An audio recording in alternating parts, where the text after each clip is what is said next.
இன்றைய பயணத்துல நம்மளோட முறுக்கு பாக்ஸுக்கு லேபிள் ரெடி பண்றதுக்காக மதுரைக்கு நம்ம டிசைனர் பார்க்க போய்கிட்டு இருக்கோம். நம்ம எதுல லேபிள் ஒட்ட போறோம் அப்படிங்கறத அவங்களுக்கு காமிக்கிறதுக்காக நம்மளோட முறுக்கு பாக்ஸஸ்ல ஒரு 3-4 பாக்ஸ் எடுத்துக்கிட்டு கிளம்பி போய்கிட்டு இருக்கோம். நான் ஆல்ரெடி சொல்லியிருந்தேன், நம்ம ஸ்டார்டிங் ஸ்டேஜில் உள்ள பிசினஸ்ல தான் இருக்கோம் அப்படிங்கிறதுக்காக. பிரிண்டட் கவர் விஷயமா நம்ம தேடி பார்த்தது இல்ல. மினிமம் 50 கேஜி நம்ம ஆர்டர் பண்ணோம் அப்படின்னா தான் நம்மளுக்கான பிரிண்டட் கவர் அவங்க பிரிண்ட் பண்ணி நம்மளுக்கு கொடுப்பாங்க.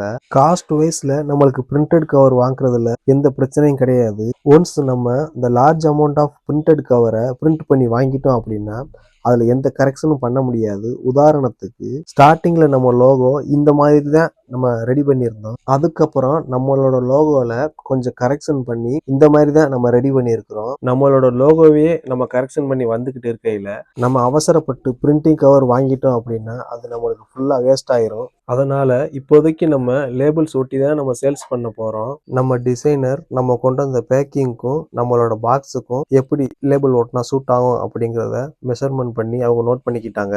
இவங்கள்ட்ட தான் நம்மளோட பிராண்டுக்கு லோகோ ரெடி பண்ணது, நம்ம கிஃப்ட் கொடுத்தோம் இல்லையா, அந்த கிஃப்டோட கலெக்ஷன்ஸும் நிறைய வச்சிருக்காங்க. அதுல தான் நான் எனக்கு தேவையானதை சூஸ் பண்ணேன். நம்மளோட ப்ராடக்ட்டுக்கு லேபிளும் இவங்கள்ட்ட தான் நம்ம ரெடி பண்ண வந்திருக்கிறோம். என்னை பொறுத்த வரைக்கும் இவங்களோட வேலை சூப்பரா இருக்குது. காஸ்ட் வைஸ்லயும் நல்ல ரீசனபிளா இருக்குது. நம்மளோட இந்த பிசினஸ்ல இவங்களோட டைப்ல இருக்கிறதுனால இவங்களை பத்தி ஸ்ட்ராங்கா என்னால ரெக்கமெண்ட் பண்ண முடியும். உங்களோட பிராண்டுக்கும் இந்த மாதிரி லோகோ, கிஃப்ட், லேபிள் எதுவும் ரெடி பண்ணணும் அப்படின்னா உங்களோட நம்பரை கமெண்ட் பாக்ஸ்ல பின் பண்றேன், கேட்டு தெரிஞ்சுக்கங்க.